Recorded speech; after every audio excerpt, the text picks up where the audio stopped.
آپ لوگ کے سوالات ہم لے لیتے ہیں۔ جاوید صاحب امریکہ سے ہم سے دوسرا سوال یہ کر رہے ہیں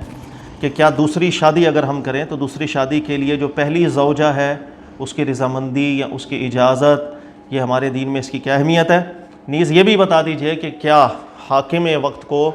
قانون سازی کرنے کی اجازت ہے کہ وہ دوسری شادی کرنے پر پابندی لگا دے۔ میں اس کی وضاحت کر دیتا ہوں، دو حصے ہیں، ذہن میں رکھیے گا اس مسئلے، اس پرٹیکولر مسئلے کے اوپر دوسری شادی کرنا، اس پہ جو تحقیق رشید بن علی رضا صاحب کی ہے، رشید رضا صاحب کی، بہت بڑے عالم دین گزرے ہیں اور جس پہ کسی کا کوئی انکار نہیں ہے، بہت اعلیٰ درجے کی تحقیقات ہیں۔ جو تحقیق انہوں نے کی ہے، ان کے اساتذہ نے کی ہے، میری بھی جو رائے ہے یا میری بھی جو اپنا ذہن ہے بالکل اسی کی مطابقت کے اندر جاتا ہے۔ اور وہ کیا چیز ہے؟ دیکھیے یہاں پر اب دو حصے ہیں۔ پہلا حصہ تو یہ کہ دوسری شادی میں پہلی جو زوجہ ہے اس کی رضامندی یا اس کی اجازت اس سے ریلیٹڈ ہے۔ دوسرا ہے کہ حاکم وقت کو اس کا قانون سازی کرنے کی اجازت ہے یا نہیں ہے۔ تو پہلے حصے کو میں سمجھا دیتا ہوں کہ یاد رکھ لیجیے گا، اللہ تعالیٰ نے قرآن پاک میں بالکل واضح الفاظ میں ارشاد فرما دیا، فَانكِحُوا مَا طَابَ لَكُم مِّنَ النِّسَاءِ مَثْنَىٰ وَثُلَاثَ وَرُبَاعَ، ایک سے زیادہ شادیاں کرنے کی اللہ نے اجازت دی۔ پھر آگے فرمایا فَإِنْ خِفْتُمْ أَلَّا تَعْدِلُوا فَوَاحِدَةً، لیکن اگر تمہیں خوف ہو کہ تم عدل نہ کر سکو گے تو پھر ایک ہی شادی کرو۔ دیکھیں اس آیت مبارکہ میں واضح حکم ہے کہ اگر انسان کو انصاف اور عدل نہ کرنے کا خوف ہو، اس لفظ کو غور کرنا، اللہ نے یہ نہیں فرمایا اگر تم عدل نہ کر سکو تو ایک شادی کرو، اللہ نے فرمایا اگر عدل نہ کر سکنے کا خوف ہو، اس کے گھر کا ماحول ایسا ہے، اس کا اپنا کام ایسا ہے، اس کا اپنا رویہ ایسا ہے، کسی بھی طریقے سے یہ خوف پیدا ہو جائے کہ وہ دوسری زوجہ یا دوسری شادی جب کرے گا تو وہ عدل نہیں کر سکے گا، اور عدل ویسا جیسا اللہ نے ذکر کیا، جیسے اللہ کے رسول صلی اللہ علیہ وسلم نے تعلیم ارشاد فرمائی۔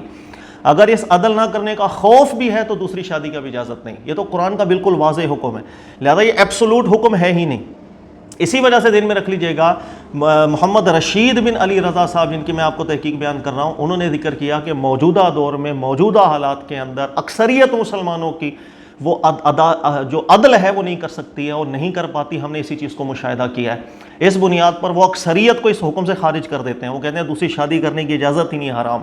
اس لیے کہ آپ اپنے ماحول کو دیکھیں، اپنے معاشرے کو دیکھیں، جس وقت میں آپ رہ رہے ہیں، جہاں آپ کو ملے گا کہ بھئی ایک سے زیادہ شادیاں ہیں، وہاں پر عدل نہیں کر پا رہا ہوتا ہے جس عدل کا اللہ نے تقاضا کیا ہے، اللہ ماشاءاللہ کچھ لوگ ہیں جو کر بھی لیتے ہیں۔ لہذا جب اللہ تعالیٰ نے واضح ارشاد فرما دیا کہ عدل نہ کرنے کا خوف ایک طاری ہو، اس بنیاد پر آپ دوسری شادی کا قدم نہیں اٹھائیں گے۔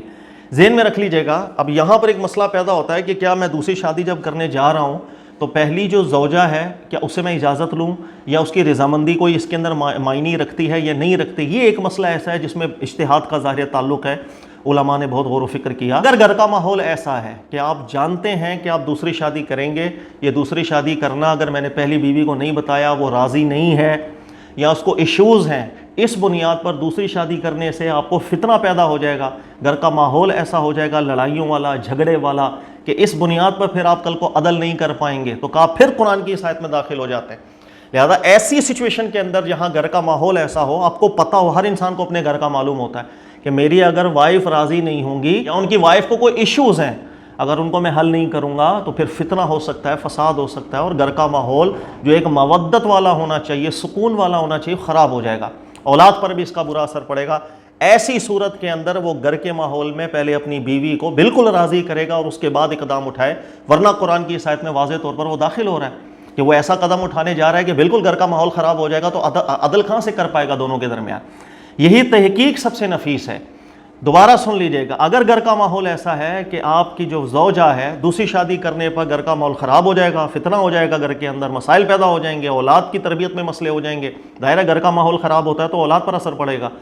ایسی صورت میں پھر لازم ہے اسی آیت کے حکم کے تحت کہ چونکہ وہ ایک عدل نہ کرنے کا خوف پیدا ہو رہا ہے، اب وہ یہ جرات نہ کرے، اب پہلے اپنی وائف کو راضی کرے، جو بھی اس کو وہ کیوں دوسری شادی کے لیے قدم اٹھانا چاہ رہا ہے اس پہ اس کو قائل کرے، کنونس کرے، اس کے بعد ایک قدم اٹھائے۔ اسی کی تائید کے اندر میں آپ کو حدیث بھی سنا دیتا ہوں، امام بخاری بھی اس کو لائے ہیں، دیگر محدثین بھی اس کو لائے ہیں، سیدنا علی رضی اللہ تعالیٰ عنہ کے حوالے سے کہ آپ نے فاطمہ الزہرا سے آپ کا نکاح ہوا تھا،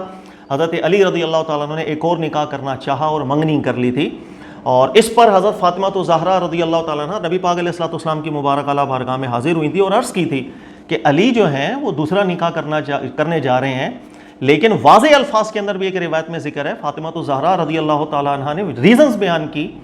نبی پاک علیہ الصلوۃ والسلام کو کہ ہمیں خطرہ ہے، افتنان کا خطرہ ہے، فتنے کا خطرہ ہے، اس سے ہم محفوظ نہیں پا رہے اپنے آپ کو کہ اگر وہ دوسری شادی کر لیں گے تو گھر کے ماحول میں یہ جو افتنان پیدا نہ ہو۔ جب اللہ کے نبی صلی اللہ علیہ وسلم نے اس چیز کو محسوس کیا تو اللہ کے نبی علیہ السلام نے پھر واضح طور پر اعلان کر دیا، حضرت علی رضی اللہ تعالیٰ عنہ کو منع بھی فرما دیا دوسری شادی کرنے سے، آپ نے وہ جو رشتہ تھا، جو منگنی تھی، وہ توڑ دی۔ پھر اللہ کے نبی علیہ الصلوۃ والسلام نے یہ بھی حکم ارشاد فرمایا تھا کہ فاطمہ ہماری بیٹی ہے، جو اس کا دل دکھائے گا ہمارا دل دکھ جیسے ہی ہے جیسے ہمارا مبارک قلب جو ہے اس نے دکھا دیا۔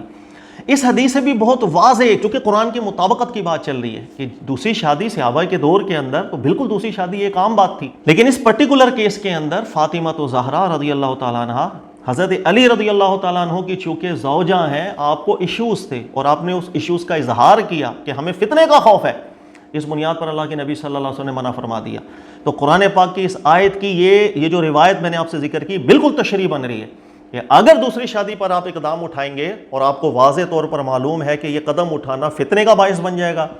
لڑائی جھگڑوں کا باعث بن جائے گا، گھر کا ماحول ایسا ہو جائے گا کہ پھر عدل نہیں ہو پائے گا ان دونوں کے درمیان، اللہ کے اسی حکم میں ہم داخل ہو جاتے ہیں۔ ایسے کی اجازت نہیں ہے کہ آپ دوسری شادی کریں، تیسری شادی کریں۔ یہ سب سے بہترین تحقیق مجھے لگتی ہے، ٹھیک ہو تو اللہ کا فضل، غلط ہوں تو ظاہر ہے ہماری تحقیق ہے، وہ ہماری طرف ہی وہ لوٹ جائے گی۔ دوسرا آپ نے ذکر کیا کہ کیا حاکم ایسے قوانین بنا سکتا ہے؟ یاد رکھ لیجئے گا، جو حکومت ہوتی ہے، جو حاکم ہے، اس کی اولین ذمہ داری جو اللہ تعالیٰ نے قرآن پاک میں دی ہے وہ ہے عدل قائم کرنا، عدل اور انصاف کو قائم کرنا حکمرانوں کی اولین ذمہ داری۔ اللہ تعالیٰ نے جا بجا قرآن پاک میں عدل اور انصاف اس کا ذکر کیا ہے۔ ایک جگہ اللہ فرماتے ہیں اقسطوا ان اللہ یحب المقسطین، انصاف کرو، اللہ انصاف کرنے والوں کو پسند کرتا ہے۔ ایک جگہ اللہ نے ارشاد فرمایا یا ایھا الذین آمنوا کونوا قوامین بالقسط شہداء للہ ولو علی انفسکم او الوالدین والاقربین، کہ اے ایمان والو عدل اور انصاف کے ساتھ کھڑے ہو جاؤ، اللہ کے لیے عدل اور انصاف کے ساتھ کھڑے ہو جاؤ، چاہے یہ عدل پر کھڑا ہونا تمہارے اپنی ذات کے خلاف جاتا ہو، تمہارے والدین کے خلاف جاتا ہو، یا تمہارے رشتہ داروں کے خلاف جاتا ہو۔ اسی طرح تیسری جگہ پر بھی اللہ تعالیٰ نے پورے مسلمانوں کو خطاب کر کے فرمایا اے یا ایھا الذین آمنوا کونوا قوامین للہ شہداء بالقسط ولا یجرمنکم شنآن قوم علی الا تعدلوا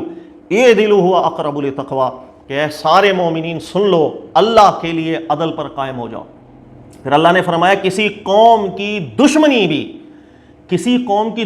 بھی تمہیں مجبور نہ کرے کہ تم عدل کا دامن چھوڑ دو، یعنی انسان دشمنی کے اندر آ کے عدل و انصاف چھوڑ دیتا ہے، زیادتی کر دیتا ہے، اللہ نے فرمایا کہ نہیں، عدل کا دامن کبھی بھی نہیں چھوڑنا۔ اسی طرح اللہ نے فرمایا قل امر ربی بالقسط، اللہ نے حکم دیا عدل کا ہمیں۔ تو قرآن پاک میں بے شمار آیات ہیں جس کے اندر عدل کو قائم کرنے کا اللہ تعالیٰ نے مسلمانوں کو حکم ارشاد فرمایا۔ حاکم کی سب سے بڑی ذمہ داری یہ ہے کہ وہ عدل اور قسط کو قائم کرے۔ جب یہ ذمہ داری حاکم کے اوپر ہے، ہر مسلمان کے اوپر ہے کہ اس کے لیے وہ جدوجہد بھی کرے گا۔ دوسری بات یہ کہ ہر وہ چیز اب جس کو نام لے کر اللہ نے قرآن پاک میں عدل اس کے حکم میں داخل کر دیا، چاہے اس کا تعلق دنیاوی امور سے ہو، چاہے اس کا تعلق دینی امور سے ہو، ہر وہ چیز جس کو اللہ نے نام لے کر عدل میں ڈالا ہے کہ اس میں عدل کا تعلق بنے گا دینی حوالے سے یا دنیاوی حوالے سے، وہ سب چیزیں حاکم پر ضروری ہیں کہ اس حوالے سے اس عدل کو، اس قسط کو قائم کرنے کے لیے جو بھی قانون سازی ہوگی وہ کر سکتا ہے۔ یہ جملہ ہمیشہ ذہن میں رکھیے گا۔ اسی طرح دیکھیے گا، نکاح کرنا یا خاص طور پر دوسری شادی کرنا، اللہ تعالیٰ نے نام لے کر اس مسئلے کو عدل کے ساتھ تعبیر کی ہے۔ اسی آیت میں دوبارہ دیکھیں، اللہ نے فرمایا ایک سے زیادہ شادیوں کی اجازت ہے، آگے فرماتے ہیں فَإِنْ خِفْتُمْ أَلَّا تَعْدِلُوا فَوَاحِدَةً، لیکن اگر عدل نہیں کر پاؤ گے تو پھر ایک کرو۔ اللہ نے واضح طور پر ایک سے زیادہ شادی کرنے کا جو معاملہ ہے اس کو عدل سے تعبیر کر دیا۔ مسلمانوں کا اب حکم ہے کہ عدل قائم کرنا ہے۔ اب نام لے کر اللہ نے جس چیز کو عدل کے دائرے کے اندر ڈال دیا، حاکم بالکل اس کو قائم کرنے کے لیے ہر طرح کی قانون سازی کر سکتا ہے کہ جس سے یہ عدل و انصاف، اس آیت میں عدل و انصاف کا جو حکم ہے وہ پورا ہو۔ مثلا اگر میں اپنے ماحول اور معاشرے کو دیکھوں پاکستان کے اندر، بالکل مجھے آنکھوں دیکھا میری آبزرویشن ہے کہ 80% 70% لوگ ایسے ہی ہیں جنہوں نے ایک سے زیادہ شادی کی ہے، وہ عدل نہیں کر پاتے۔ جس عدل کا تقاضا قرآن نے کیا، جس عدل کا تقاضا رسول اللہ صلی اللہ علیہ وسلم نے ہمیں تعلیم فرمایا، وہ بالکل عدل نہیں کر پاتے۔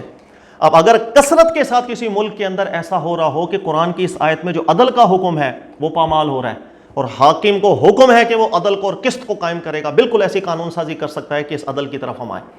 مثلا وہ یہ دیکھے کہ اگر کوئی یہاں دوسری شادی کرنا چاہ رہا ہے تو وہ کون سی وجوہات ہیں جس بنیاد پر عدل قائم نہیں ہوتا، گھروں کے ماحول خراب ہو جاتے ہیں، فتنے ہوتے ہیں، اولاد پر برا اثر پڑتا ہے، خاندان خراب ہو جاتا ہے، ان چیزوں کی پابندی لگائی جائے، شرائط عائد کر دی جائیں کہ ان شرائط کے اوپر اگر کوئی پورا اترے گا،